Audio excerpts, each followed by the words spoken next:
I wanna be the very best that no one ever was.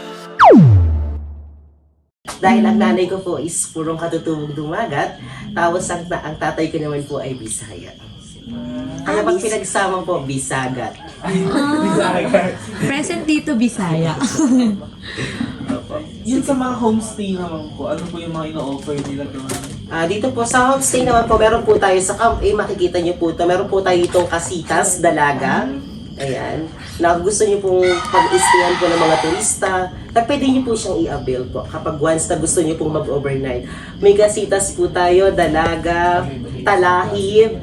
Meron din po tayo yung pang family size po, meron po tayo dyan. Kompleto po. Sa bawat campsite naman po, meron dun po sa pinakang pwede pong pag-istihan, may CR din naman po tayo. Tsaka pwede rin po kayo ditong mag-tent po. Para kung sakali po mag-tent po kayo, pero pwede pong tent beach na lang din po yung mabayaran nyo po ito. Kasi yung iba pong karagdagan pa kung ano pong gusto. Di ba po kailangan po yung sa mga specific na site po na nabanggit po ninyo, kailangan po natin umakyat. Paano po kaya yung sa mga PWD po na gusto pong magpuntahan din po yung iba't ibang destinations po natin? Sa bagay pong iyan, kung mayroon po tayong PWD, meron po tayong mga tour guide din na willing pong mag-assist po sa kanila. Kung sakali po na special po ang kanilang para makita at makarating din po sila sa napakagandang lugar po, sa kagaya po dito sa amin sa Mount Kulis. Kagaya po ng mga bulag, pwede rin naman po silang pumunta po dito. Basta naka-maintain din po at maganda po ang pag-aasikaso po ng mga tour guide at ng mga lihitimong nakatira po dito sa amin. Kasi welcome naman po kahit ano po dito sa amin, maging pilay ka man or ano man po ang inyong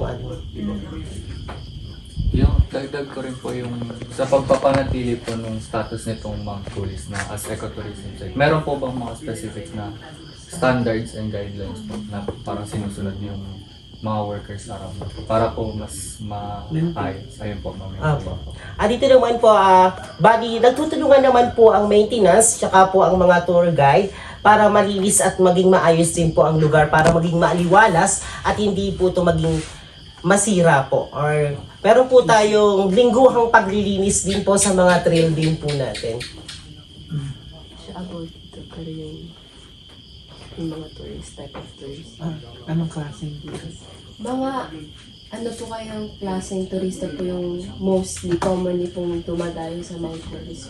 Okay po. Dito po sa Mount Kulis, marami po tayong mga turista na nagpupunta po dito. Kagaya po ng Indian, Chinese, Nigerian, Jamaican, Canadian. Opo. Sa ngayon po, inaabutan po tayo ng international o mga foreigner po ang tawagin natin dito. Kaya I'm one of them.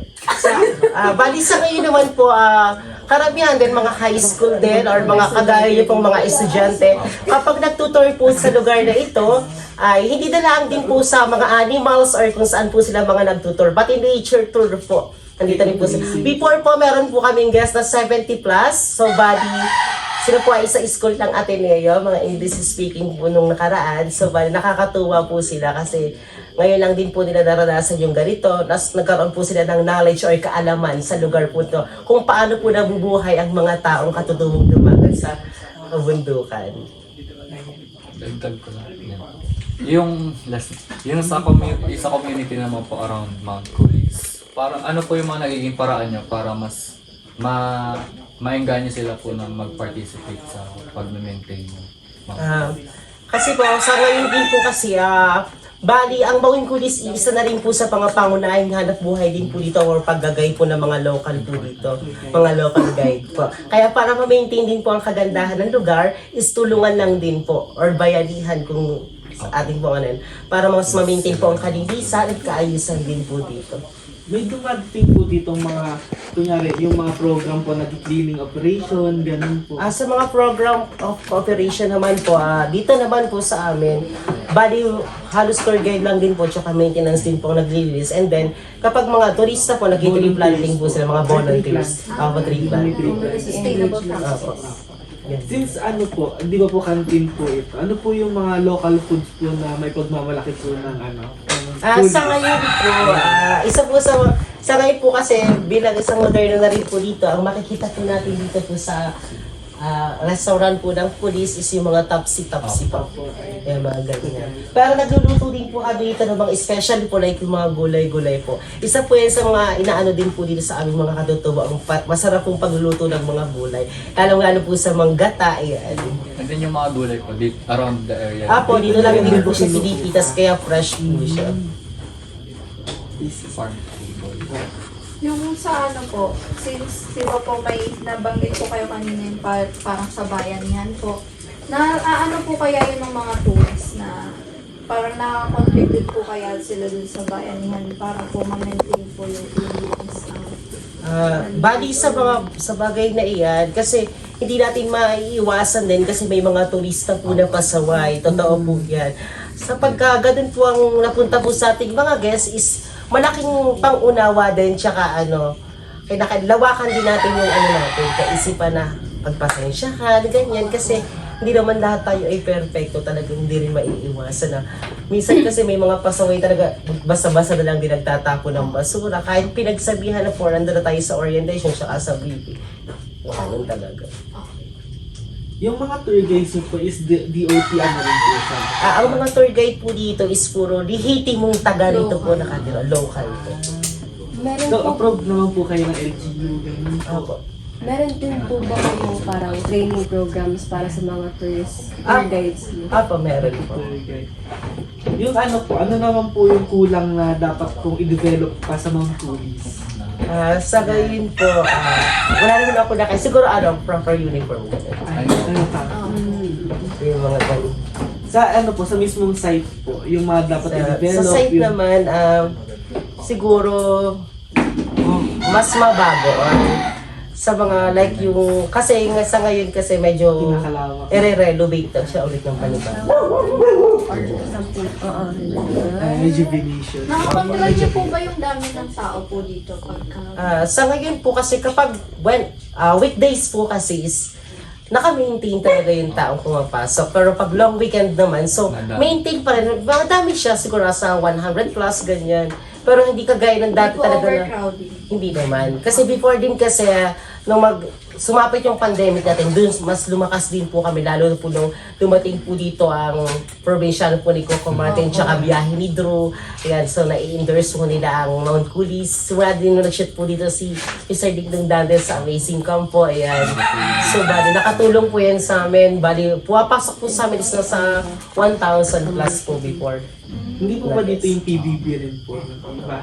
Hindi po. Yung Camp Asia, Camp B yun nila. Ayun lang. yung sa Alak Market. Promotional po, gumagamit po ba kayo ng social media, ganun? Sa social media naman, sa ngayon naman, ang mga katutubong dumagat din naman po is Yung Facebook may Facebook na rin po.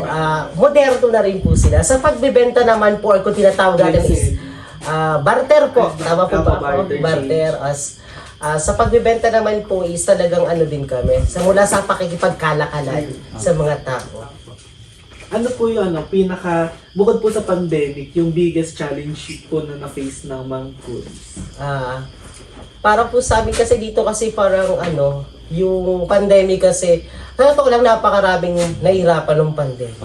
Kahit sino naman po nahihirapan po talaga. Kasi hindi ka din makalabas, hindi ka makapag-produce ng sarili. Yung pangunahin nating pangangailangan din natin may produce kasi yung trabaho natin na pending talaga.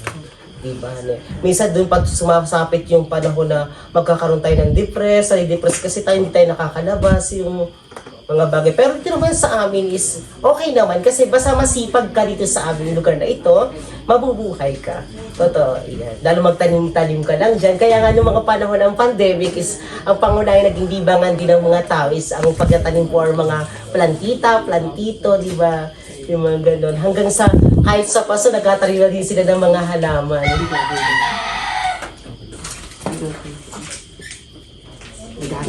Ay, meron po ba kayong, dito po sa Mount Coolies, may mga sustainable practices po kayong ini-implement as of now? Sustainability sa Sustainability. Sa ngayon po, parang wala yan. Like, yun nga rin po, di ba po nagpo-promote po kayo ng live online? Pero, paano nyo po tinitake care yung mga wildlife po, yan, and plants? yung mga plants. Ano naman po sila kasi pagdating po sa mga halaman, okay naman po. Basta wala ang ipakita.